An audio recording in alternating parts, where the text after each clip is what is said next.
La santé, c'est bien dormir, bien manger, bien bouger. Et puis tu peux pas en zapper un. L'entraînement, c'est de l'entretien, c'est de l'hygiène. Pouvoir aussi réconcilier la société avec la vision d'un accouchement. J'apprécie le processus, ça fait toute la différence. Hello tout le monde, bienvenue dans ce nouvel épisode de Simply Well. Au cours de mon parcours de développement et de découverte de soi, j'ai rencontré Laurence Sala, naturopathe et femme médecine. Elle aide à redécouvrir son féminin ou masculin sacré à travers la pratique chamanique et énergétique. Elle accompagne notamment les couples infertiles à surmonter les limites de leur corps pour concevoir, une expérience qu'elle a elle-même vécue à plusieurs reprises. Pour beaucoup, les thématiques abordées dans cet épisode peuvent sembler étranges, hors normes, voire ésotériques. Pour être honnête, je peux moi-même parfois partager cette perception. Cependant, je suis ouverte à la découverte, à l'apprentissage, à sortir de ma zone de confort et de mes propres croyances. Après tout, ces croyances sont souvent héritées des convictions de mes ancêtres. Et comme le disait Descartes, pour examiner la vérité, il est nécessaire une fois dans sa vie de mettre toute chose en doute autant qu'il se peut. Curieuse d'en savoir plus, j'ai invité Laurence sur le podcast pour nous parler de son parcours exceptionnel, de ses pratiques et pour peut-être semer une graine de réflexion. Transformez votre vie, un épisode à la fois. Avertissement.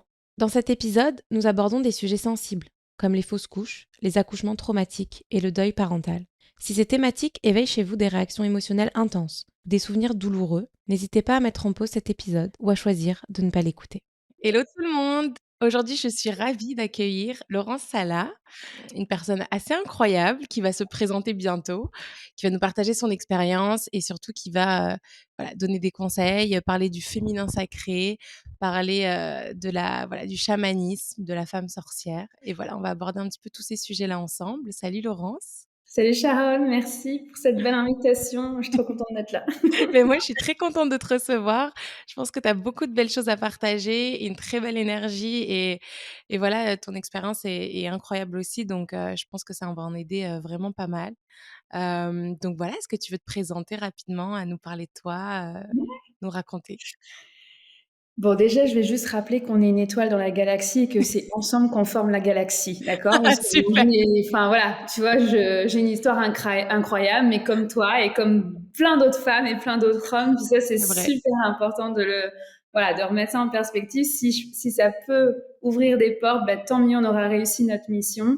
Alors oui, donc moi je suis Laurence Sala, je suis franco-québécoise de naissance, j'ai un parent de chaque nationalité. J'ai vécu 9 ans au Canada et je suis de nouveau en fait en France, dans le sud de la France. Et j'adore ce terme des autochtones de dire que je suis une femme médecine, c'est-à-dire que j'ai plusieurs cordes à mon arc. Moi, je viens du milieu de la communication, donc j'ai une maîtrise en communication. J'ai été 7 ans dans ce domaine-là. Et puis, en arrivant au Québec, j'ai découvert le monde de la naturopathie. J'ai découvert qu'on pouvait aider les autres sans être médecin. Donc là, j'ai vraiment dit, OK, go, j'y vais. Donc, j'ai refait 5 ans et demi d'études. Je suis devenue naturopathe en fertilité et grossesse à risque. Et puis, le chemin a fait que mes antennes se sont complètement ouvertes et qu'aujourd'hui, je suis aussi praticienne en chamanisme et j'accompagne les entrepreneurs, les thérapeutes dans leur business chamanique. Donc, c'est vraiment 3 cordes à mon arc que je veux pas choisir, en fait. Donc, voilà, je suis une femme médecine avec plusieurs cordes à son arc. Waouh! Bah, dis donc, c'est beau. Il y a plein de choses qui m'intéressent, surtout le chamanisme pour les entrepreneurs. Je trouve ça très intéressant. Mais alors du coup, raconte-nous un petit peu plus en détail. Toi, tu as commencé du coup en France en tant que responsable en communication et qu'est-ce qui s'est passé en fait à partir de là? En fait, déjà, rien que quand on choisit nos études, tu sais, on est un peu à l'aveuglette dans cette histoire-là. Puis, j'ai fait comme mes parents. J'avais une mère en relations presse et mon père était en marketing. Je suis partie dans une école de communication. J'ai fait donc 4 ans d'études à Paris. J'ai adoré ces études-là et j'ai travaillé dans des entreprises du CAC 40. Ça a été hyper passionnant, mais ça s'est quand même soldé par un burn-out. J'ai pas su mettre mes limites non plus. Donc, ça a été un apprentissage, en fait, de la jeune fille à la professionnelle, en fait. Et donc, quand j'ai fait ce burn-out en 2011, ça a vraiment été le réveil de dire, mais la vie, elle attend pas, moi. Enfin, j'ai toujours dit que je vivrais au Québec. J'avais 8 ans et je disais à mes parents, je comprends pas pourquoi on est en France. Moi, je veux vivre au Québec. Donc, c'était un rêve qu'il fallait absolument que j'assouvisse en fait. Et donc, on a fait le choix de dire en 2013, le temps de se marier et de partir, on est parti au Québec à ce moment-là. Et là, en fait, j'ai voulu retourner dans le monde de la communication parce qu'en fait, c'est ce que j'avais appris. Donc, j'étais dans une case. J'étais bien dans la case. Et puis, alors déjà, j'étais passée freelance en communication. C'était déjà une étape. Et là, je me suis retrouvée en entretien. J'avais toutes les capacités et j'ai pas été prise. Et je remercie en fait cette directrice de communication de pas m'avoir embauchée parce que ça m'a permis en fait de me remettre dans un état de stress comme en burn-out. Et j'ai dit ça, c'est terminé. Moi, je ne veux plus, en fait, vivre ma vie de cette façon-là. Et c'est ma tante qui m'a dit, va voir ma naturopathe, elle va t'aider à gérer ton stress. Moi, la petite française, là, ok, franco-québécoise, mais elle avait jamais vu de naturopathe de sa vie. Ouais. Je dis, si elle le dit, je vais y aller, en fait. Donc, j'ai fait confiance et je suis allée voir sa naturo. Et là, j'ai découvert un monde incroyable que je ne connaissais absolument pas. Donc, on pouvait être thérapeute au service de l'autre. Sans être médecin. Donc, j'ai commencé comme ça en disant, je prends un premier cours, ça coûte rien, juste de dire, je fais un premier cours de nutrition, j'aurai appris des choses et on verra. Et en fait, j'ai fait 5 ans et demi d'études et j'ai adoré ça. Et en parallèle de mes études, on a fait des fausses couches à répétition. Et personne n'avait de réponse, en fait, en disant, mon médecin m'avait dit, non, mais en fait, c'est normal de faire des fausses couches, donc ne vous inquiétez pas. Puis moi, j'étais là, non, mais normal. Non, mais moi, ça, en fait, ça a développé une rage à l'intérieur de moi de me dire, mais il y a une explication derrière ça. C'est quoi la cause, en fait, des fausses couches qui se répétaient? Et puis, de fil en aiguille, j'étais allée voir des grands noms dans les milieux aussi holistiques. Puis tout le monde me disait, mais Laurence, prends des pilules de grossesse, là, et puis ça va marcher. Je suis comme, non, mais c'est plus profond que ça, en fait. C'est pas juste, je prends de l'acide folique et ça y est, je tombe enceinte. Je ne les garde pas. Donc, en fait, j'ai mis mes études en parallèle de ce problème de santé que nous, on traversait. Et je me suis spécialisée dans ce domaine-là parce que ça a permis d'avoir des réponses, en fait, et de donner la vie à 2 reprises. C'est fou quand même, hein.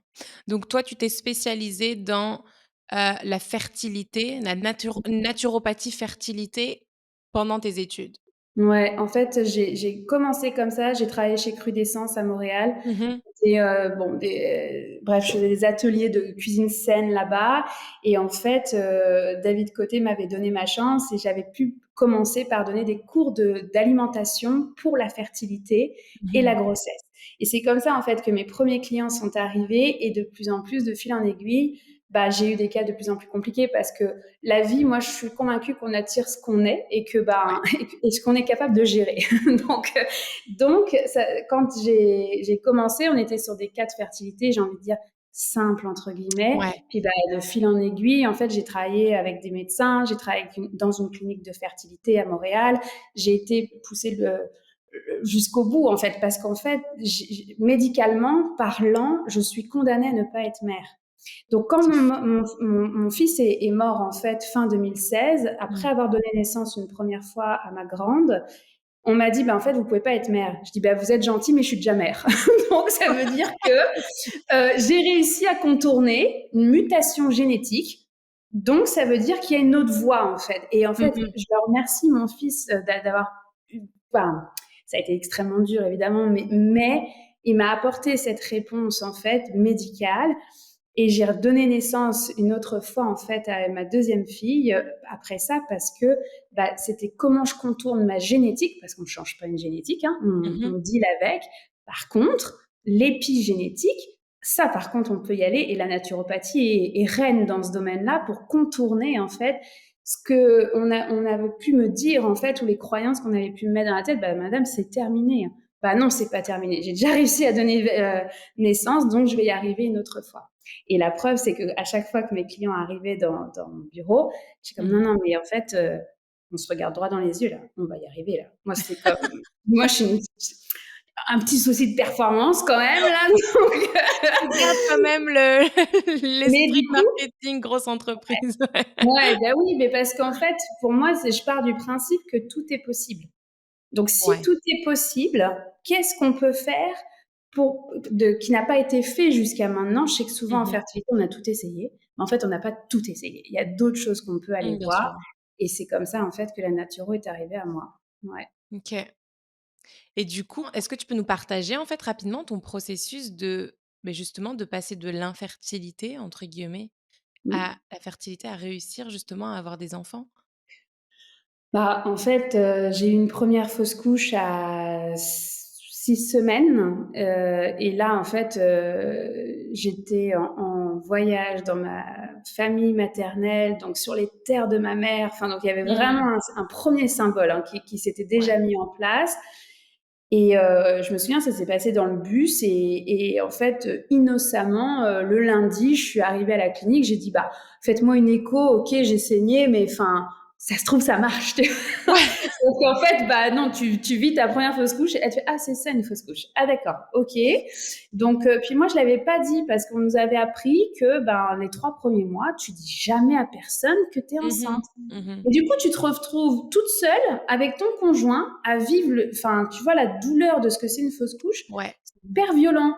Et puis bon, après, bah, les entourages, ils font ce qu'ils peuvent, les amis font ce qu'ils peuvent. Mais bon, et souvent, il y a de la maladresse et non, mais c'est pas grave, il y en aura d'autres. Non, mais ça, en fait, c'est pas du tout ce que tu as envie d'entendre au moment où tu saignes. Enfin, donc voilà, donc c'est ce chemin-là. Et puis, il y a eu une deuxième fausse couche là qui était à 11 semaines. Je l'avais annoncé à tout le monde dès le début. J'avais dit, moi, plus jamais je vivrai un truc comme ça. Et là, celle-là, elle m'est rentrée plus dedans parce que là, c'était pas normal. Tu sais, la première, Ouais. bon, le médecin, il a raison, c'est normal. La Ouais. deuxième, c'est comme, euh, wait a minute, là. Enfin, tu vois, c'est OK. comme vraiment, donc c'est déjà, ça, pour moi, c'était trop déjà 2 fausses 2, couches. ouais. Donc je me suis mise à lire, enfin, et j'avais cette idée-là de prendre soin de mon corps, où j'avais Mmh. pas pris assez soin après mon burn-out, après la mort de ma mère. J'avais pris du poids, j'étais pas en forme en fait. Mmh. Moi, la première année du décès de ma mère, je mangeais, je mangeais très mal en fait parce que j'ai juste Ouais, mangé mes émotions tu et j'ai fait ce que compensé. j'ai pu. J'ai Mmh. compensé Mmh. énormément. Et donc, j'ai dit, bon, bah, en fait, là, j'ai rien à perdre de me mettre en forme pendant 6 mois.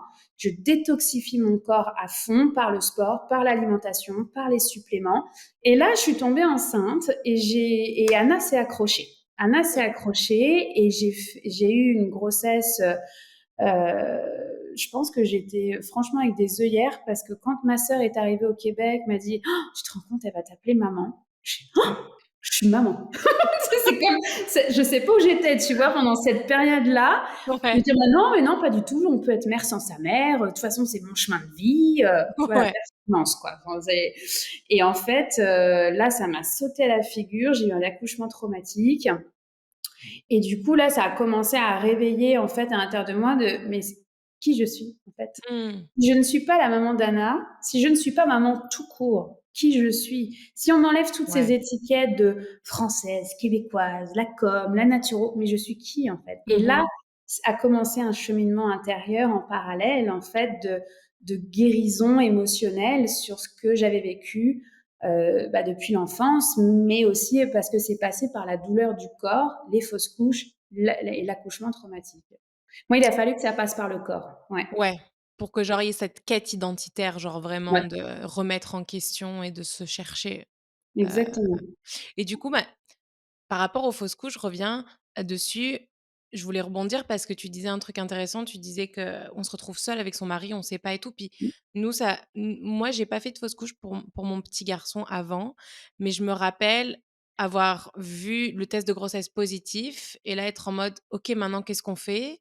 On a appelé la gynécologue, elle nous a dit: «On se rappelle dans 3 mois, attendez de voir les 3 premiers mois et on verra ensuite, on fera des tests». C'est-à-dire que c'était un peu: «Vous avez une forte chance de faire une fausse couche, on veut même pas dealer avec vous tant qu'on n'est pas sûr 3 mois plus que c'est bien accroché» et cetera. Puis je me rappelle avoir eu cette peur à chaque fois que j'allais aux toilettes faire pipi, de regarder en fait à chaque fois s'il y avait pas du sang ou s'il y avait pas, parce qu'on me disait un peu genre: «Vous êtes pas vraiment enceinte tant que Mmh. s'il y a pas 3 mois plus et cette confirmation que c'est resté accroché». Et il y avait vraiment cette peur et cette solitude de se dire: «Faut pas que je bouge» ou «Faut pas que je ci, faut pas que je ça», parce qu'il y a une vraie frayeur, en fait. J'ai Mmh. ressenti cette frayeur à ce moment-là et je trouve qu'on n'est pas assez accompagné dans ces moments-là, justement. Nous, on n'avait aucune information, on savait pas. Mmh. Mais en fait, tu es livré à toi-même avec ce que tu peux trouver sur Google, quoi. Ouais. Enfin, après, sauf si tu viens du milieu médical et que tu as des amis dans le milieu, mais Mmh.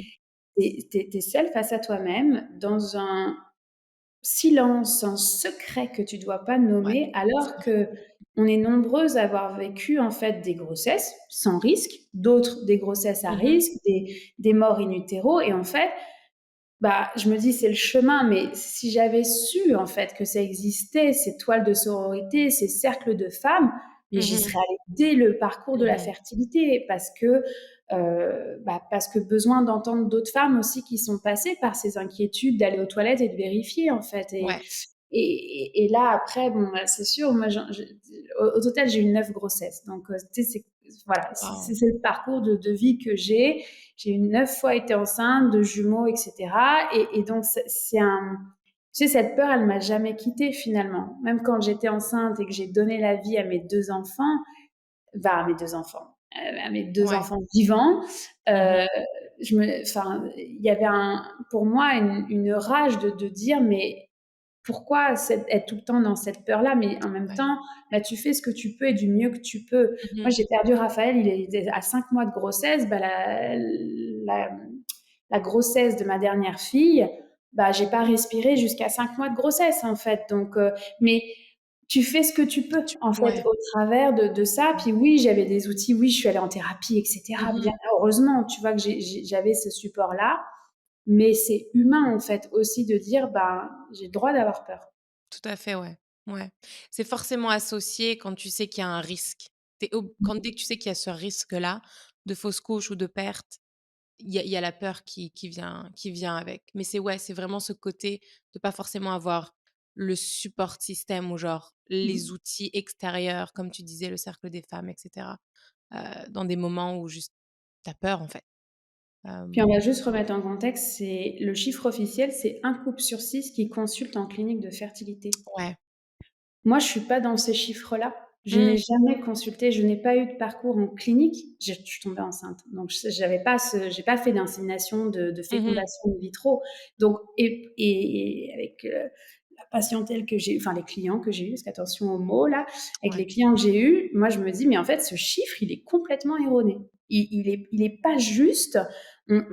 J'aurais tendance à dire on est vers le 2 couples sur 6, mais c'est un vrai problème de société. Donc quand on dit oui, j'ai peur d'être enceinte et j'ai peur pendant la grossesse, mais t'es loin d'être toute seule en fait. Ouais, Et complètement. ça, tu sais, quand tu le vis, tu dis non, mais c'est quoi le problème avec moi? Pourquoi mon corps il suit pas alors que les autres ça Yeah. marche? Ouais. Tu veux être heureux pour les autres, mais c'est compliqué parce que toi ça te renvoie à ta propre douleur. Donc t'es pas inhumain, mais en même temps tu te protèges en disant j'ai peut-être pas envie d'aller à un Noël avec tous les bébés autour là. Enfin, tu sais, c'est Ouais. ok aussi. Donc, mais voilà, on n'est pas seul. On n'est Ouais. absolument pas seul à le vivre. Donc le système est pas fait en tout cas moi, enfin, aujourd'hui, tu sais, quand tu vas en clinique de fertilité, il y a un service de psychologie où on te Mmh. propose, tu vois, 1 heure. Mais je veux dire, on n'est pas dans le. Tu sais, en tout cas, moi, mon médecin généraliste m'a jamais proposé quoi que ce Ouais, soit pour pouvoir gérer mes émotions au travers de ça. Et je c'est comprends sûr. qu'ils peuvent pas jouer tous les rôles. Par contre, c'est comment on crée du lien, en fait, et c'est ce qu'on a perdu dans notre société. C'est comment on crée du lien pour se supporter les uns les autres. Tu sais, on est Mmh. chacun derrière nos ordi, nos téléphones, les réseaux sociaux, mais OK, mais la vraie vie, là, Ouais. il y a qui autour de moi avec qui je peux me déposer, en fait, pour pouvoir partager ce que je suis en train de vivre. Ouais, puis ça dépend aussi, c'est difficile des fois de trouver la bonne personne à qui partager parce que, comme tu disais, il y a le silence autour de ça, mais il y a aussi, beaucoup de questions très faciles qui viennent autour des gens et de pourquoi ils sont pas encore enceintes ou pourquoi ils ont pas encore d'enfants ou: «Mais ça y est, vous êtes mariés depuis tant d'années, vous devriez avoir des enfants». Mais les personnes ne se rendent pas forcément compte qu'il y a peut-être un problème derrière, que la personne peut-être n'y arrive pas ou qu'elle est passée par différentes fausses couches ou différentes phases et que il y a cette facilité aussi à assumer que ça devrait être facile et que pourquoi vous avez pas encore d'enfants? Pourquoi vous êtes pas encore et Mmh. ça ajoute encore plus une pression, je trouve et ouais, Et puis tu as le droit de pas en vouloir. Tu sais, tu aussi. sais, dans cette société, où, bah, OK, tu es marié, il faudrait que tu aies tout de suite 2 enfants. Attends, est-ce Mmh. que j'en veux? Déjà, première question, tu vois. Et puis, Ouais. oui, il y a une pression sociétale, ça c'est très, très clair, où, Mmh. voilà, moi je l'ai vécu cette pression-là, donc, et Ouais, c'est moi aussi. hyper dur en fait. Et puis, bah, en même temps, tu es avec tes fausses couches et les cousines sont toutes enceintes en même temps. Enfin, et voilà, donc, bah, tu te réjouis, mais en fait, non, tu te réjouis pas tant que ça parce que tu aimerais Ouais. toi aussi que ton corps suive. Mais après, là, aujourd'hui, tu vois, mes filles ont 8 ans et 4 ans à l'heure où on enregistre. Mmh. Je les regarde, puis bon, c'est sûr que ça me remet en perspective quand je perds patience, là, en me disant, Ouais. Laurence, rappelle-toi. Rappelle-toi, hein, les fausses couches, et etc. Là. Donc ça, Ouais, c'est c'est comme, clair. ok, un peu voilà, de baume au cœur à la maman, tu vois, dans ce qu'elle traverse. Et en Ouais. même temps, je les regarde et je me dis, mais c'est fou, parce que si j'avais écouté en disant que c'est normal, et que bah, je me serais pas battue, spécialisée, enfin, tu vois, où j'aurais pas poussé plus loin, bah, je serais restée à, ah bah, c'est génétique. Et ça, moi, ça Mmh. vient tellement me chercher, ah, c'est Ouais, génétique. ouais, C'est comme, ok, fine, il y a une génétique, puis bien je remets sûr. pas ça en cause, mais on peut la contourner, en fait. Mmh. Mes deux filles sont la preuve vivante, en fait, que c'est possible. Donc voilà, donc après, cette solitude-là, elle, on peut en fait casser ce mythe en fait parce Mmh. que il existe mille et une approches pour pouvoir ne pas se sentir seule dans des épreuves de vie telles que la fertilité. Les maisons de naissance, moi j'ai fait des cercles de femmes, j'organisais des cercles de femmes dans les maisons de naissance pour toutes les femmes qui avaient vécu des accouchements traumatiques. C'est l'expérience qui a fait qu'après je me suis mise au service des autres femmes. Mmh. Mais en fait, j'aurais très bien pu, si j'avais su que ça existait, j'aurais pu me mettre dans des groupes de parole, des cercles de Ouais. femmes, des soins holistiques. Moi, à l'époque, c'était comme, bon, alors déjà, je vais en naturo, puis on va aller voir un peu d'ostéo, tu vois. Enfin, j'étais Ouais, pas c'est du tout baignée dans le milieu de la spiritualité. Alors là, on n'y était pas, tu vois. Mais aujourd'hui, j'ai la profonde conviction que notre corps est un messager. Que quand ça mmh. marche pas, c'est qu'il y a quelque chose encore plus profond qui voudrait en fait émerger et puis qu'on puisse tirer la pelote de laine et d'aller voir ce qu'il Mmh. y a derrière. Parce qu'en fait, on a Mmh. notre corps physique, mais on a aussi un corps émotionnel, un corps énergétique et un corps spirituel. Donc, et souvent le corps physique, c'est le dernier qui va parler, c'est celui qui va crier, on a tellement mal, une douleur qui émerge. Mais en fait, c'est là où ça peut devenir intéressant de se dire, OK, quel est le trésor derrière ce parcours, derrière cette difficulté et cette douleur? Ouais, et ça d'ailleurs, tu parlais tout à l'heure justement de l'épigénétique. Est-ce que, ça peut être lié justement à tout ce qui est, heu, traumatisme autre que ce qu'on a pu vivre? Mmh. Alors, écoute, moi, pour tout te dire, dans ma Ouais. pratique clinique, l'endométriose a été le diagnostic qui m'a le plus challengée. Celui avec lequel je n'y arrivais pas, sans OK. passer par, l'aide médicale. C'est-à-dire que moi, j'ai cette vision de travailler en équipe. Les médecins font leur job extraordinaire. Je ne vais pas inventer une fécondation in vitro. Je ne sais pas faire ça, ce n'est pas Mmh. mon métier. Il y a des femmes des couples pour qui, bah oui, c'est nécessaire de passer par la FIV. Mais c'est donc qu'on travaille main dans la main. Mais donc en endométriose, je n'ai jamais réussi, jusqu'à il n'y a pas si longtemps que ça, sans passer par la fécondation in vitro ou une insémination. Mais souvent, ça a été les FIV. Et je disais, ça, c'est pas possible, qu'est-ce qui se passe? Puis j'avais été invitée au CFAS, c'est le congrès de la fertilité et d'andrologie en fait à Montréal et Toronto. Et j'avais été en 2018 et là, il y a un médecin spécialiste qui a commencé, qui a mis comme titre de sa conférence: «Essayons de comprendre l'endométriose ensemble». Mais moi là, ça avait fait comme: «Ah, OK, en fait, il y a pas que moi qui galère avec cette maladie-là», de dire: «Mais comment on peut accompagner ça, en fait?» Et puis, bah, la vie a fait que bah, mes antennes de sorcière, elles étaient là, mais j'ai comme pas osé les écouter jusque-là. Et puis, hein, en fait, en 2019, j'ai donné naissance. Donc, avec le Covid, tout ça, il y a vraiment eu cet appel de dire non, mais en fait, j'ai des antennes de sorcière. Je vais arrêter de dire que j'en ai pas. Et puis, en fait, je vais ouvrir. Et donc, j'ai commencé, en fait, la pratique chamanique dans les mois qui ont suivi. Et là, sous le tipi, parce que j'avais un tipi dans les cantons de l'Est, je n'avais que des cas d'endométriose. Presque que des cas. je dirais pas 100%, mais on va dire 90%. Là, j'étais là, c'est quoi ce message de la vie? Et en fait, ce qui était super intéressant, c'est que ces femmes-là n'avaient pas vécu de traumatisme. Elles n'avaient pas vécu d'agression sexuelle, OK. etc. Et que quand on partait en voyage donc énergétique, dans des soins énergétiques, on se rendait compte que dans la lignée, il y avait des agressions sexuelles et qu'il y avait un besoin de honorer ce que ces femmes avaient vécu pour pouvoir y apporter de la lumière et de dire maintenant c'est terminé à partir de cette femme-là, ça s'arrête. Il y OK. aura plus en fait d'agression à répétition de cette façon-là. Et ça a été passionnant parce que quand les premières femmes d'endométriose sont tombées enceintes naturellement après un certain cheminement en soins énergétiques chamaniques avec moi, ça a fait comme OK, c'est pas juste physique là. C'est physique, émotionnel, énergétique et spirituel. Il n'y a pas qu'un axe de possible en Bien fait. sûr, ouais. Mais alors Mmh. du coup, en gros, le résultat, c'était que dans la lignée de ces femmes-là, il y avait eu des traumatismes qui ont fait qu'elles, aujourd'hui, avaient cette incapacité, justement, Mmh. à tomber enceinte et à avoir de l'endométriose et tout ça? Exact. En fait, c'est ce qu'on appelle la psychogénéalogie. Là, si on sème une graine, là, aujourd'hui, Ouais. peut-être pour des personnes. Donc, la psychogénéalogie, je vais vous inviter à lire. Il y a Aïe mes aïeux, il y a J'ai mal à mes ancêtres. Il y en a plein des livres Mmh. sur la psychogénéalogie. Ce sont les psychiatres qui se sont mis à faire des recherches là-dessus et qui ont développé cette théorie qu'on porte des bagages qui sont à nous, notre propre vécu, notre propre chemin, mais qu'on porterait aussi des bagages de nos ancêtres.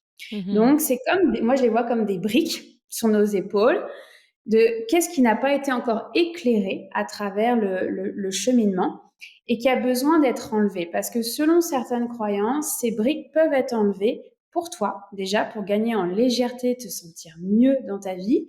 Et c'est pareil pour les choix de vie professionnelle au passage. Mmh. Et, et aussi dans cette idée que tu peux amener de la légèreté pour les 7 générations suivantes. Mais alors dans ce cas-là, comment est-ce que ça se passe en pratique, pour ces femmes-là, pour connaître ce que leurs ancêtres ont vécu et pour justement mettre en Mm. lumière ça et prendre conscience? Comment ça se passe? Bah, en fait, c'est des soins énergétiques. Donc, OK. c'est un vrai. Tu sais, parce que parfois, on va me dire oui, mais moi, j'ai été adoptée. J'ai aucune idée, en fait, de ce qui s'est passé. Donc, j'aime bien parler de, au lieu d'un arbre généalogique, c'est un arbre gynécologique. Est-ce qu'il y a eu des OK. fausses couches? Est-ce qu'il y a eu des agressions? Est-ce qu'il y a eu des accouchements traumatiques, des morts en couche, en fait? De commencer à Mmh. investiguer tranquillement avec ce qu'on est capable d'avoir comme réponse, en fait. Donc, déjà, d'aller interroger les vivants et de Ouais. dire, mais tu sais, ce fameux silence dont on parlait tout Mmh. à l'heure, peux-tu me dire comment toi, tu as vécu le chemin de la maternité? Et là, les langues se délient et là, tu t'aperçois que ta grand-mère a perdu des jumeaux. Enfin, tu vois, donc Ouais. c'est une pelote de laine, en fait, que tu viens commencer à ouvrir. Donc déjà, ça, des personnes qui nous écoutent pourraient très bien commencer à dire, j'investigue, je vais poser des questions à droite à gauche.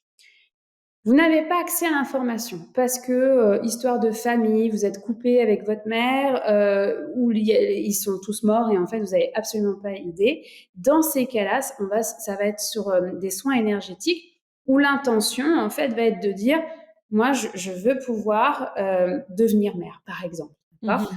Pourquoi j'arrive pas à être mère? Pourquoi les bébés s'implantent pas? Pourquoi je vis ce parcours en clinique de fertilité? Ça pourrait pas être plus simple.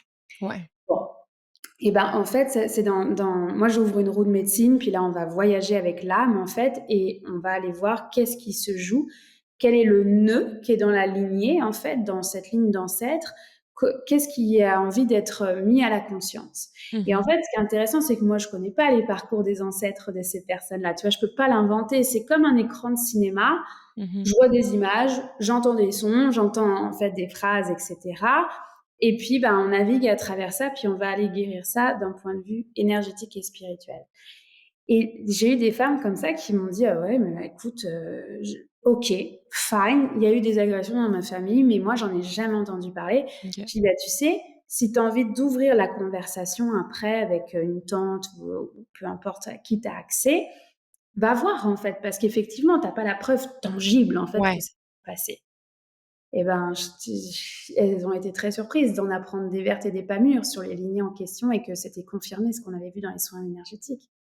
Donc, Dingue. tu sais, on navigue avec, tu sais, quand on est scientifique, by the book, il y a les études qui prouvent que, Ouais, fine, la science, elle explique pas tout. c'est Mais sûr, ouais. c'est comme un rideau, et il se passe quoi, en fait, de l'autre côté du rideau, dans ce monde invisible?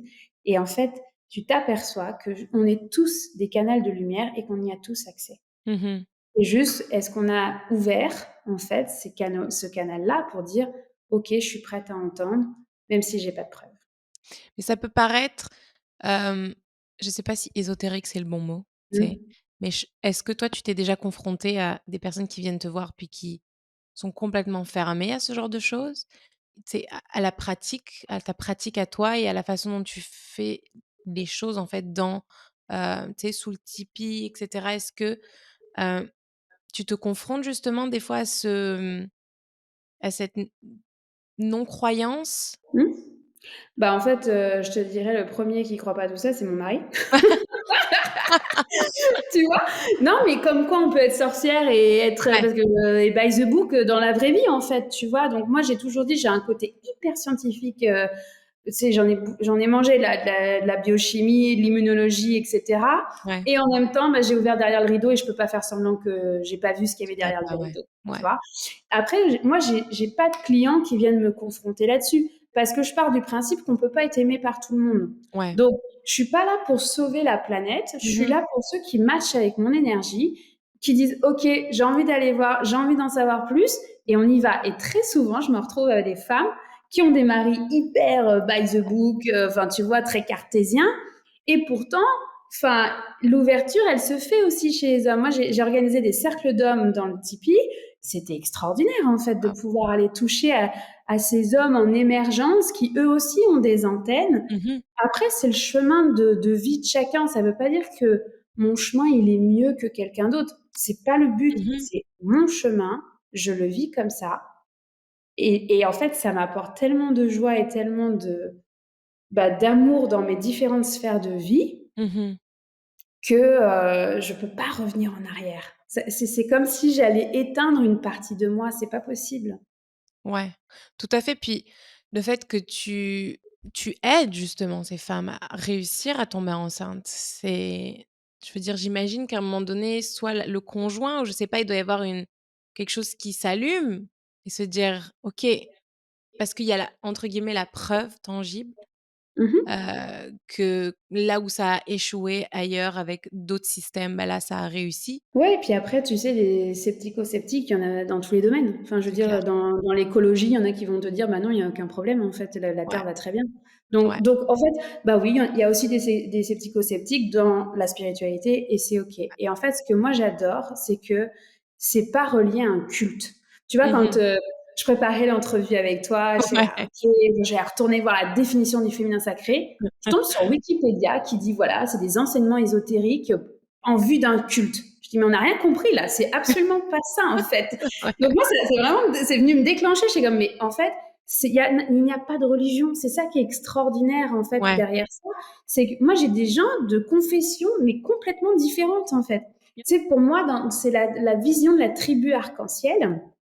En fait, de l'autre côté du rideau, dans ce côté invisible, toutes les tribus, elles sont ensemble.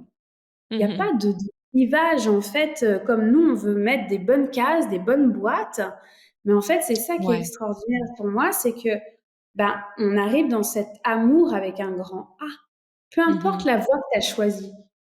Tu peux l'avoir choisie par un culte, ça te fait vraiment du bien et c'est ça qui te motive, en fait, à être une meilleure version de toi.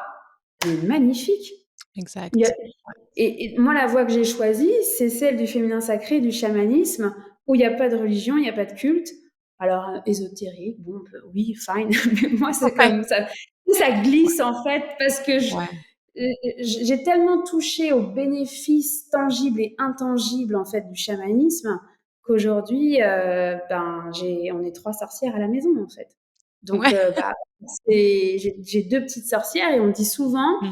que les enfants sont des guides. Moi, Mmh. si j'avais pas eu cet accouchement traumatique, aujourd'hui, je suis capable de dire, alors avec des mots d'enfant, parce que le jour où elle sera plus grande, je pourrais lui expliquer ce Mmh. qui s'est passé. Mais lui dire, mais merci, en fait, tu m'as Mmh. montré la voie.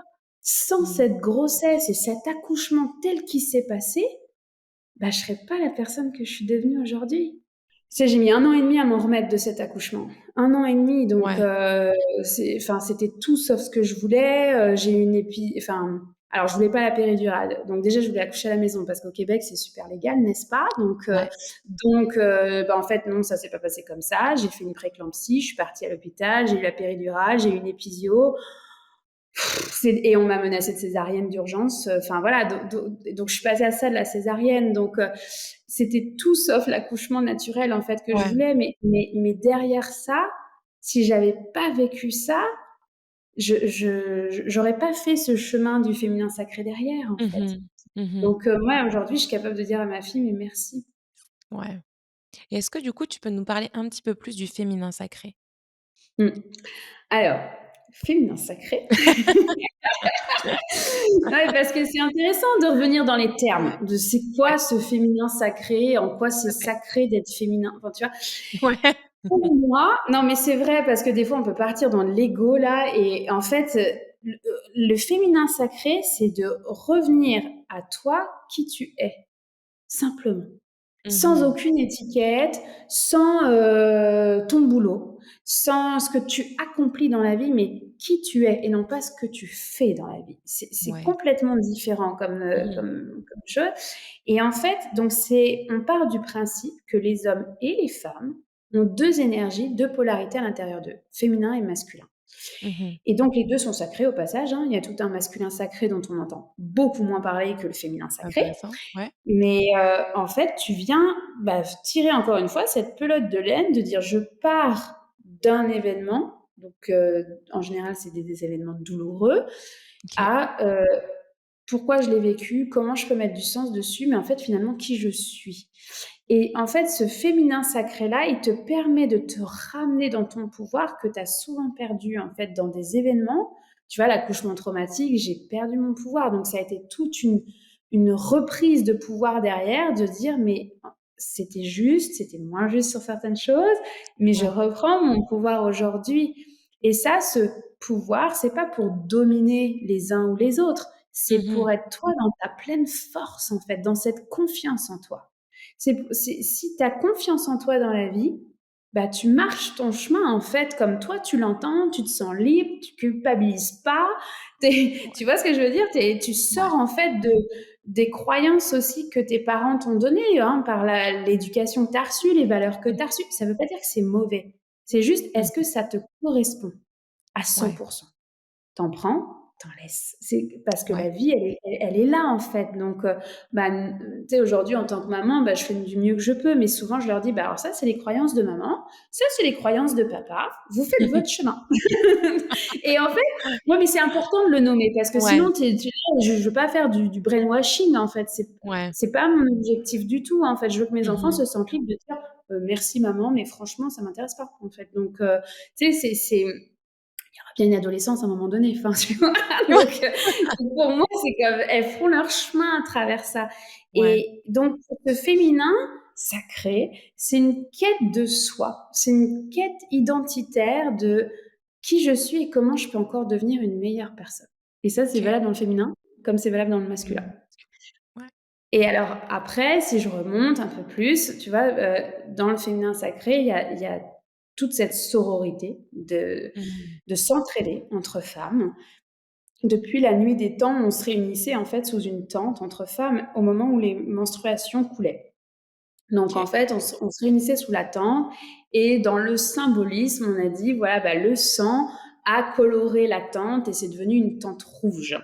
Donc ça, Mmh. c'est ce qu'on appelle les tentes rouges. C'est des cercles de femmes.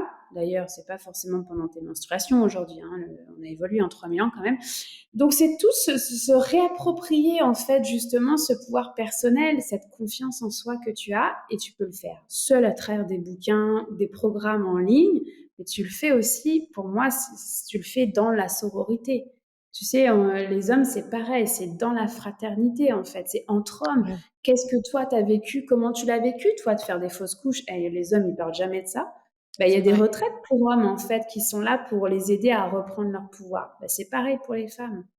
Donc c'est Ouais. pour moi, tu sais, c'est dans ce milieu du bien-être on est dans une quête de soi, ne plus marcher seul et d'être épaulé en fait par Mmh. d'autres femmes sur ce chemin d'empuissancement. Ouais, puis ça fait toute la différence de pas être seule. Mmh. Genre d'être accompagnée dans la vie en général, tu sais, dans cette quête de soi, mais aussi, pour les personnes âgées, on reste des animaux, sociaux et on a besoin de ce soutien, d'autres. Ça aide aussi d'être avec d'autres personnes qui vont te permettre d'en apprendre plus sur toi-même Mmh. et les Tentes Rouges, je connaissais pas, mais je trouve ça super sympa. Ah mais franchement, ceux qui vont entendre ça là pour la première fois comme toi, Charlotte, go quoi! Allez expérimenter. Vous allez Ouais, voir en fait que c'est super ouvert, on s'en fiche de ta confession, tu viens comme ouais. tu es avec ce que tu as vécu. On s'assoit en cercle, on n'est pas dans le club des anonymes là, c'est pas ça du tout. Non mais c'est non mais parce que moi j'avais cette vision-là en fait quand j'ai Ouais. démarré, je suis comme: «Mais moi je vais pas chez» enfin tu vois? Et en fait, bah, c'était une conférence dans la maison de naissance où enfin, avec qui j'avais accouché, où la femme avait dit déjà un accouchement traumatique, c'est pas forcément une césarienne. Et là, j'avais fait Mmh. comme, oh, j'ai le droit de dire que c'est un accouchement traumatique Ouais. alors que c'est pas une césarienne. Donc elle m'avait vachement déculpabilisée. Et la semaine qui suivait, elle me fait, mais Laurence, Tante Rouge, tu connais? Je fais, non. Elle me fait, va là. J'ai fait, ok. Tu vois, et je me suis juste laissée porter. Ouais. Et en fait, je suis arrivée là. T'as un coussin par personne, t'es en cercle, et puis t'as celle qui va faciliter l'espace et qui va le tenir à sa façon. Donc, l'idée, c'est que, moi, je vais te le dire comment moi je l'ai tenu, Ouais. parce que j'ai commencé avec une autre femme, on était deux, c'est elle qui m'a initiée. On commençait en fait par toujours offrir une tisane. Il y avait du chocolat, il y avait il y a toujours du chocolat, une boîte de mouchoirs. Et tu vois, des petites amandes, etc. Ouais. Donc, tu vois, déjà, ok, enfin, on est dans un safe space, là, on peut Ouais. être à l'aise. Et puis, on faisait une petite méditation d'ancrage pour que tout le monde arrive, parce qu'avec le métro, avec tout ça, là, enfin, c'était à Montréal Mmh. à l'époque, bah, ça prend ce temps d'ancrage, de dire, ok, j'ai le droit d'être là, je me donne le droit d'être là, je respire. Et en fait, à partir de là, au centre, il va y avoir une belle décoration. Il peut y Mmh. avoir une roue de médecine. Moi, j'ai toujours fait ça. C'est un outil sacré des autochtones. Alors, ça a été le début du lien avec le chamanisme pour pouvoir se relier aux différentes énergies, aux saisons, me rappeler à quel point je suis une étoile dans la galaxie. En fait, moi, Mmh. je suis personne. Il y a ouais, cet attrait de l'invisible et du plus grand que soi et de se dire, mais il n'y a rien qui est permanent dans la vie. Et Ouais. donc, bah, tu as une décoration là au centre du cercle et tu as un bâton de parole, donc il peut prendre différentes formes, mais admettons que c'est un bâton en bois. Il y a une personne qui va le prendre et qui va oser nommer ce qu'elle est en train de vivre en ce moment. Donc, OK. ça peut être de la joie, ça peut être douloureux, ça peut être de la colère, toutes les émotions sont la bienvenue. Mais rien que le fait de pouvoir dire: «J'ai le bâton de parole», il y a personne qui va me couper la parole et il y a Mmh. personne qui va me donner son avis. Parce que souvent les amis là, c'est génial les amis, on s'entend, mais ils vont donner leur avis, puis ils connaissent tout, puis en fait non, enfin, j'ai juste besoin d'être accueillie dans ce que je traverse, puis de pouvoir juste m'écouter. Donc quand tu as le bâton de parole, il y a personne qui parle à travers toi et qui va te redire: «Ah oui, oh ouais, moi je comprends ce que tu vis, hein, moi aussi et ta ta ta et puis j'ai fait ci, puis j'ai fait ça». Ça, cercle de femmes, c'est hors de question que ça se passe comme ça.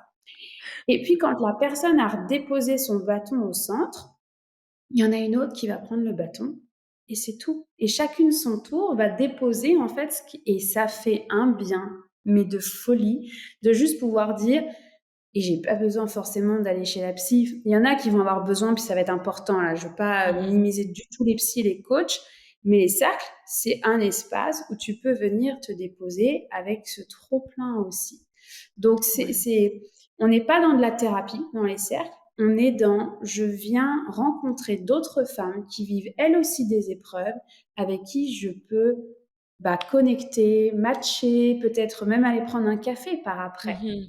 Mais c'est pas un café, le cercle de femmes. Ouais. Donc tu ressors de là, c'est comme si tu avais tu sais, le poids là qui est là sur le cœur et de ce que tu traverses, tu l'as déposé. En fait, quand tu déposes un propos, en tout cas un vécu dans le cercle, à partir de là, tu le transformes. Et tu sors du cercle C'est comme si, il c'est encore là, hein, tu as encore vécu ton accouchement traumatique là. Bien sûr. Mais tu ressors, tu dis: «OK, je suis pas toute seule. OK, Ouais. j'ai le droit en fait, j'ai le droit de pleurer même 10 ans plus tard ma fausse couche en fait, parce elle refait surface maintenant en fait». Mmh. Et ça, c'est les tentes rouges, les cercles de femmes, il en existe partout, dans tous les pays du monde. Donc, il y a simplement à aller chercher là sur Google, Facebook et aller voir en fait. De toute façon, à partir du moment où tu l'appelles, tu vas voir, ah bah tiens, il y a un événement Facebook là, et ça se passe à côté de chez moi. Tu sais, c'est Ouais, tout le temps des synchronicités de ce ouais. type-là, mais il y en a plein en fait des cercles de femmes. Et c'est des espaces en fait qui coûtent pas cher du tout. Tu vois, on est sur du 20 $, 20 € en général, Mmh. peut-être 30 parce qu'il y a une activité en plus. C'est pas un stage, c'est vraiment un espace, un cocon où tu vas pouvoir être accueilli avec ce que tu vis et où tu vas pouvoir le déposer, le transformer. C'est fou, j'adore, je trouve Tu ça vas m'appeler après, tu magnifique. vas me dire, bon, alors Laurent, j'étais à ma compte rouge. C'est ça. C'est où la prochaine à Montréal? Non, Ouais. mais c'est beau, cette,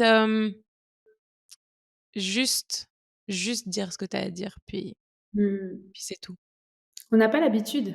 Tu sais, Non. quand on est à table, on se fait couper la parole, ou il y en a un qui a un avis, enfin, attends, mais je t'ai pas demandé ton avis. Je t'ai Ouais, demandé juste de m'écouter, en écoutez, fait. Tu vois, on est ouais, dans ça revient de la communication non violente, en bien fait, sûr. mais je te demande de m'écouter, en fait, et j'ai le droit d'avoir des émotions parce que Mmh. on est dans un monde où il faudrait taire nos émotions, où, bah, voilà, c'est bon, chacun a son lot à gérer. Bah oui, mais si, en Mmh. fait, on se déposait ensemble et en fait, on pouvait mieux le gérer ensemble. Tu sais, avant, ils vivaient en tribu, hein, donc Ouais. enfin, ils étaient entre eux, tu vois? Avec ces femmes qui avaient, même juste elles tissaient les paniers, mais c'était une activité entre femmes. Il y avait une transmission, tu vois? Entre la Mmh. grand-mère et la jeune fille. On a complètement perdu ce truc-là et en fait, pour moi, c'est l'enjeu du 21e siècle, c'est de renouer, en fait, justement avec cette toile de la sororité Mmh. entre femmes, entre hommes, puis aussi dans l'unité entre le féminin et le masculin, hein, c'est pas juste Bien des espaces sûr. séparés, ça existe des cercles mixtes, des retraites mixtes, ça existe. C'est pas des lieux de rencontre, là, je précise, parce que des fois, tu sais, on a des images de ce monde-là. Donc là, c'est comme, non, non, c'est un espace où tu peux venir vivre toi aussi, en fait. Tu sais, la Ouais, première fois que j'ai tenu un cercle d'hommes, j'en menais pas large. Hein. Je suis comme, mais ok, ouais, moi, je suis qui pour faire ouais. ça Puis est-ce qu'ils vont me vouloir Et en fait, je me suis retrouvée avec 5 hommes sous le tipi, mais d'une sensibilité incroyable, Mmh. en fait, Ouais. où j'ai pu transmettre ce que j'avais à transmettre ce soir-là. Donc, ah oui, parce que c'est important quand même que je dise, hein, tout ce qui se passe dans le cercle est confidentiel. OK. Ce n'est pas, tu croises une femme dans la rue qui était au cercle avec toi, tu vas pas lui dire, hey, salut, oh mon Dieu, ce que tu traverses, oh là OK, là, OK, ouais, OK, jamais tu feras ça. Si la OK. personne veut t'en parler, te dire, voilà comment j'ai transformé depuis le cercle, ça, ok. Mais par respect, en fait, c'est confidentiel. Mmh. Donc, il y a des femmes qui vont même prendre le bâton et qui vont rester en silence pendant 2 minutes avec le bâton. Faut le gérer, hein, le silence. Faut dire, OK, le silence est d'or. On a le droit Ouais. d'avoir un cercle avec des silences. Ça prend toujours du temps, la première qui va prendre le bâton, hein, souvent. Ouais. Mais ce silence-là, moi, j'avais du mal à le gérer, en fait, au début. J'étais comme: «Bah, là» et en fait, non, la femme, elle pose le bâton et c'était son partage. Mmh. Juste dans l'énergie, elle avait besoin de garder ça pour elle. Elle avait nommé: «Je vous vois, je vous entends. J'arrive pas à le verbaliser encore, mais merci» et elle a déposé son bâton. Tu as le droit aussi Ouais. de vouloir garder pour toi de cette façon-là. Mais en déposant par la parole, tu te rends compte encore une fois que, bah, cette toile de la sororité, elle est tellement puissante. Tellement puissante et il y en a partout dans le monde. Donc tapez tente rouge avec la ville où vous êtes là ou alors les grandes villes qui sont autour de chez vous et vous allez en trouver. Et puis en Ouais. plus maintenant on a la chance du en ligne, hein, merci Covid au passage. Il y a plein de cercles qui se font en ligne. OK. Beaucoup, beaucoup, beaucoup. Donc après, c'est des histoires de décalage horaire, mais regardez Mmh. aussi en ligne. Parce que c'est sûr qu'on ne remplacera pas le présentiel. Tu sais, se prendre dans les bras, un Ouais, hug, boire de la tisane ou manger un morceau de chocolat, on ne peut pas le faire. Je suis ouais. d'accord. Sauf que bah, les cercles en ligne ou les cérémonies chamaniques en ligne, elles sont tout aussi puissantes. Ouais, Ça, c'est c'est sûr. une fausse croyance de Ouais. de pas pouvoir le faire. Non, c'est sûr que ça aide malgré tout, tu sais, ça aide à déposer ce que tu as à déposer et c'est, une autre façon de le faire, mais tu peux prendre ton chocolat chez toi et ta tisane chez toi et Exactement. et Moi, c'est ce que voilà je et le disais aux faire femmes, je disais: «Allez chercher votre chocolat, votre tisane, vous installez, ouais. vous êtes prêtes pour le début et on y Mmh. va» et en fait, c'était challengeant au début, hein, de se dire: «OK, on Mmh. passe en ligne», enfin, tu vois, quand tu as pas Ouais. l'habitude, mais franchement, cette période qu'on a vécue, une chance que j'avais ces cercles de femmes, moi, pendant le covid. En plus, enfin, j'étais au Québec à ce moment-là, tu vois? Donc l'isolement, tu peux pas rentrer Mmh. voir ta famille, enfin, tout ça, C'est tu l'as sûr. vécu aussi, Sharon, Ouais, donc et ben, si j'avais pas eu ces cercles de femmes, moi, pendant cette période, je sais pas, enfin, tu vois, ça m'a tellement, tellement aidée, en fait, pendant cette période en particulier. Donc, on n'est pas obligé d'avoir vécu un accouchement traumatique pour aller dans un cercle de femmes. tout Il à faut fait. juste, Mmh. voilà. Ouais. On y va avec ce qui est vivant, ce qui est Ce qu'il y là, a. ce qui est présent. Mmh. Du coup, hem, tu parlais du chamanisme aussi. Est-ce que tu peux nous parler un petit peu plus du chamanisme? J'imagine que c'est lié justement à tout ce que tu as déjà dit, le féminin sacré, tout ça. Est-ce que ça va encore plus loin? Bah, c'est comme si, tu vois, quand le jour où j'ai déroulé cette pelote, je Ouais. suis allée dans les cercles de femmes, j'ai adoré ça. J'ai fait des ateliers sur les œuvres de Yoni. Tu sais, tu t'explores, en fait, tu as Ouais. envie de tout savoir, tu veux tout savoir dans ces périodes-là et en fait, c'était comme si j'étais ja le besoin était jamais assouvi. Il y avait un c'est en fait, moi, la première fois où j'ai vu et entendu un mort, c'était mon grand-père paternel. Ah, c'est intéressant, je viens de prendre conscience. Il Ouais, parce que dans la rune médecine, on dit que ton grand-père paternel est associé à l'énergie de l'Est et OK. l'énergie de l'Est, c'est le chemin que tu marches et que tu choisis de marcher, tu vois? Et en le nommant avec toi, je réalise que c'est lui que j'ai vu quand il est décédé, j'avais 10 ans. OK. Il est venu dans ma chambre, il m'a dit: «J'ai un message pour ton père». Je dis: «OK», enfin, tu sais, puis moi, j'ai 10 ans, enfin, tu vois, je me rends pas compte que c'est mal, tu vois? Ouais. Et là, moi, mes parents m'ont dit: «Mais Laurence, qu'est-ce que tu racontes? Enfin, je veux dire, n'importe quoi». Enfin, tu vois? Puis ça a été balayé, en fait, je dis: «Ah OK, bon, bah, j'ai dû me tromper», tu vois? Enfin, tu sais, je veux dire, c'est pas normal, tu vois? Ouais, c'est pas normal, ouais. Et en fait, ben, c'est pas pour rien que ça soit mon grand-père paternel avec le chemin que je marche aujourd'hui. En fait, c'est ça le lien que je suis en train de faire. Mais j'y a vraiment eu ce réveil, il s'est fait, moi, à chaque fois, dans des périodes de deuil. Mmh. Donc, il y a eu le deuil de mon grand-père. Après ça, il y a eu le deuil de ma mère. Donc ça, c'était une grosse ouverture. Après, il y a eu le deuil de Raphaël, il y a eu le deuil d'une grande tante. Et à chaque fois, c'est comme si mes antennes, elles étaient devant mes yeux et je pouvais plus ne pas les voir. Tu vois, dans Ouais. ces moments-là, à la mort de mon fils, non mais c'était complètement fou. J'ai jamais revécu ça. Ça a duré 3 mois. J'entendais les plantes me parler. En fait, je marchais OK. dans la rue et j'entendais les plantes me parler. Je me disais: «Mais est-ce que je suis devenue folle? Je suis Ouais. schizophrène?» Enfin, tu sais, tu te poses mille et une questions parce qu'elle est Ouais. où la limite, tu vois, entre, entre la folie et ta propre spiritualité, tu Ouais. vois? Ma mère est décédée, on l'a enterrée au Canada, Ouais. enfin au Québec. On était en plein hiver. Elle disait tout le temps qu'elle était une coccinelle porte-bonheur. Peux-tu croire que le jour où on l'a enterrée, il y avait 200 coccinelles dans la chambre d'hôtel où on était? Mais non. Moi, mais oui, et là, ça a fait comme, non, mais en fait, on va juste, les synchronicités sont tellement monstrueuses que tu ne peux plus, en fait, Ouais. faire semblant. Donc, au fur et à mesure, les antennes, elles se sont ouvertes. Il y a eu ce craving de, je veux tout savoir. Mmh. Et là, il y a eu l'apprentissage de, en fait, plus tu crois savoir et moins tu sais. Et en fait, le féminin sacré est venu, en fait, s'immiscer avec le chamanisme dans mon propre parcours parce que je me suis retrouvée dans des cercles avec des roues de médecine au centre. Et mon corps vibrait, tu vois, je chantais tellement de Mmh. joie, j'étais là: «C'est quoi ce truc? Je veux juste qu'on m'apprenne c'est quoi la roue de médecine, en fait». Et Ouais. donc à partir de là, à cheminer, en fait, cet éveil au chamanisme, mais c'est même pas un éveil, c'est un réveil. C'est Mmh. c'est quelque chose que j'ai déjà appris dans d'autres vies, qui vient se réactiver. J'ai fait mon propre tambour, donc je suis devenue femme tambour. Puis après ça, le chemin a fait que je suis devenue femme médecine. Mmh. Mais ça s'est entremêlé et en fait, le chamanisme, c'est ta reconnexion à la nature. Donc, de dire, en fait, je suis éphémère, je suis faite à 70-80% d'eau, on est d'accord que la Lune influence les marées, bah, en fait, elle influence aussi nos marées intérieures. Mm. C'est des outils qui permettent de se relier justement à cette fameuse galaxie dont j'ai parlé déjà 2 Ouais. fois, mais de se dire, en fait, ce grain de sable que je suis fait partie d'un tout. Il y a quelque chose de bien plus grand, en fait. Et c'est à travers plein d'outils dans ce chemin chamanique qui se sont entrecroisés avec le féminin. Pour moi, les deux ensemble, ça fait des pépites. Je pense que le féminin sacré m'a permis de retrouver mon pouvoir de femme, de toutes les casquettes que je peux porter, mais de l'être que je suis. J'ai repris mon pouvoir et avec le chamanisme, ça a permis ensemble de dire, mais en fait, je suis au service. Tu vois, les autochtones disent, on a une grand-mère à l'intérieur de nous. On a un grand-père à l'intérieur de nous qui sait et qui sait déjà et qui t'appelle à venir reconnecter avec ta puissance de femme ou d'homme et de dire mais quel est ton vrai chemin? Bah, écoute,